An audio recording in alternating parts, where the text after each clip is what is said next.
नमस्कार, मेरा नाम सौरभ शर्मा है और आप देख रहे हैं एलआर भारत। बिहार विधानसभा का जो तीसरा चरण है, आज मतदान जारी है। कयास जो मतदाताएं हैं जो वोट डालने जा रहे हैं, उनकी आकांक्षाओं पे कितनी प्रतिशत नेता उन पे खरे उतरते हैं, क्योंकि अब जो है किस्मत का पिटारी शाम तक यानी 6 बजे तक, जहां प्रभावित इलाके होंगे, जहां इंटीरियर इलाके होंगे, यहाँ शाम 5:30 बजे तक वोटिंग डाली जाएगी और शहरी क्षेत्रों में 6 बजे तक वोटिंग होगी। किस्मत का पिटारा 6 बजे के बाद बंद हो जाएगा और किस्मत का पिटारा जो है कि 10 तारीख को खुलने वाला है। और जो उम्मीद होंगे वो 10 तारीख पर निर्भर करेगा। 10 तारीख को यह पता चल जाएगा कि बिहार का मुख्यमंत्री कौन बन रहा है। हम इसलिए ऐसा कह रहे हैं कि लगातार जो वोटिंग की रेशियो है उस पर आज चर्चा करने वाले हैं। और आज बिहार में विधानसभा चुनाव जो तीसरा चरण का है वो 78 सीटों पर होने वाली है, जिसमें से हम आपको बता देना चाहते हैं 1204 उम्मीदवार हैं। ये हम आपको स्पष्ट करना चाहते हैं कि 1204 उम्मीदवार हैं और साथ ही साथ 1094 जो पुरुष उसमें उम्मीदवार हैं और 110 महिलाएं जो कि महिला उम्मीदवार हैं। अगर वोट प्रतिशत की बात कर ली जाए तो सुबह 8 बजे तक जो है कि 2.4% जो मतदान है वो हो चुके हैं। हम चर्चा आज करने वाले हैं, हमारे साथ में वरिष्ठ पत्रकार राजीव उपाध्याय हैं। वो बताएंगे कि क्या समीकरण है और जिस तरीके से 78 सीटों पर जो कि मतगणना हो रही है क्या कुछ रहता है और क्या कुछ महत्वाकांक्षाएं हैं। जो वोटर, जो नए यंगस्टर युवा पीढ़ी के हैं, वो क्या कुछ बदलाव करने की कोशिश कर रहे हैं, क्या कुछ बिहार में बदलने की जरूरत है, क्योंकि वोट पर ही सब चोट होने वाला है। सर, बहुत बहुत स्वागत है सर आपका। सर जी, मैं आपको बता दूं कि बिहार विधानसभा के कोरोना महाकाल के बीच में चुनावी महापर्व को लेकर के तीसरे जो चरण की जो वोटिंग 78 सीटों पर हो रहे हैं जी, इसमें कहीं न कहीं महागठबंधन की जीत प्रबल लग रही है। दूसरी ओर जहां तक मतदाताओं और प्रत्याशियों के बीच रुझान की बात है तो हर मतदाता ये चाहेंगे कि हमको आने वाली सरकार जो हो बिहार की बने, वो हमको अमन, चैन, शांति और कम से कम 2 जून की रोटी तो मैसर कराए। जी जी।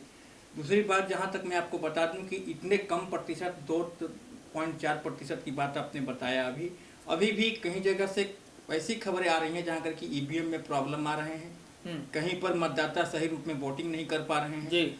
एक तरफ देखिए तो यहाँ तक चुनाव आयोग ने बताया है कि सोशल नहीं सर, पहले मैं अपने दर्शकों को ये स्पष्ट करना चाहता हूँ, फिर उस पर चर्चा किया जाएगा। पहले घंटा यानी जो मतदान का समय होता है उससे 1 घंटे में 3.9% वोट डाले जा चुके हैं, वोटिंग हो चुकी है। अगर पश्चिमी चंपारण की बात कर ले तो 2.7 हुई है और पूर्वी चंपारण की अगर बात कर ले तो देखिए साफ तौर पर यहाँ पे दिखने को मिल रहा है वोट का प्रतिशत कम है। सीतामढ़ी में अगर बात कर ली जाए तो सीतामढ़ी में 2.8% का मतदान हो चुका है। समस्तीपुर की अगर बात कर ली जाए तो समस्तीपुर में जो कि 3.1 जो कि वोटिंग प्रतिशत है। दरभंगा की बात कर ली जाए तो 2.9% है और मुजफ्फरपुर में 3 के हिसाब से चल रहा है, यानी मतलब वोटिंग के प्रतिशत है। और वैशाली की अगर बात कर ली जाए तो 3.1 है, क्योंकि अभी जो रुझान आ रहे हैं, जिस तरीके से बातें की जा रही है और जो वोटिंग प्रतिशत उस पर चर्चा कर रहे हैं। सुपौल की अगर बात कर ली जाए तो 2.9 है,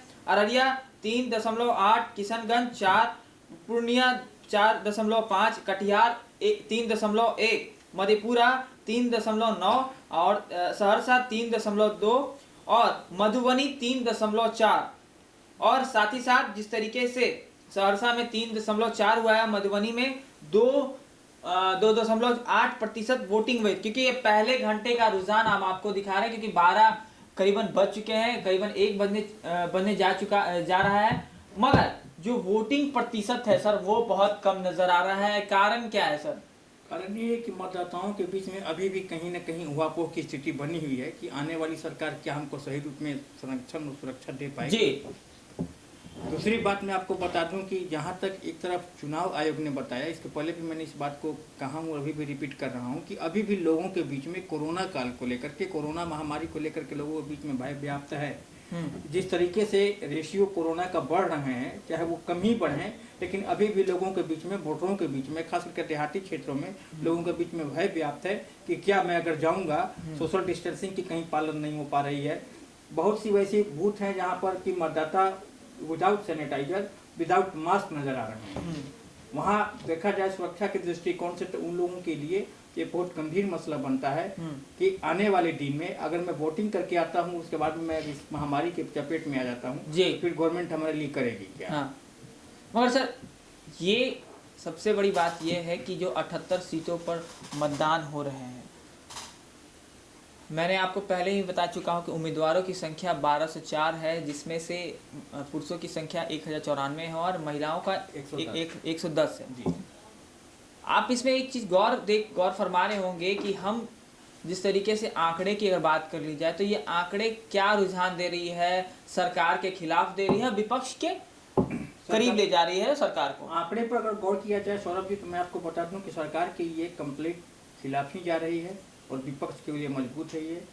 और सीमांचल की जहाँ तक बात की जाए तो सीमांचल कंप्लीट रूप से गढ़ कहा जाता है ये, खास करके, और वहाँ पर सीमांचल में किसी तरह का कोई डेवलपमेंट का वर्क नीतीश कुमार जी ने नहीं किया। इस बीच में एक सबसे बड़ी खबर हम आपको बता देना चाहते हैं कि वाल्मीकि नगर जो लोकसभा चुनाव है वहाँ भी वोटिंग हो रही है। 2.4 जो वोट की प्रतिशत है, क्योंकि देखिए विधानसभा के साथ साथ एक लोकसभा जो रिक्त हुआ था उसको लेकर भी आज वोटिंग किया जा रहा है। मगर यानी साफ तौर पर जिस तरीके से जो कोरोना काल में जो मतदाताओं का रेशियो है, जो वोटिंग डालने का रेशियो है, वो कम दिखने को मिल रहा है, क्योंकि लोगों का कहना है और लोगों का ये वहम और साथ ही साथ डर भी है कि अगर हम वोट करने जाते हैं कोरोना काल में, तो अगर कोरोना का जिस तरीके से भय है, संक्रमण तेजी से फैल रहा है, तो हमें भी कोरोना के चपेट में ना ले कोरोना।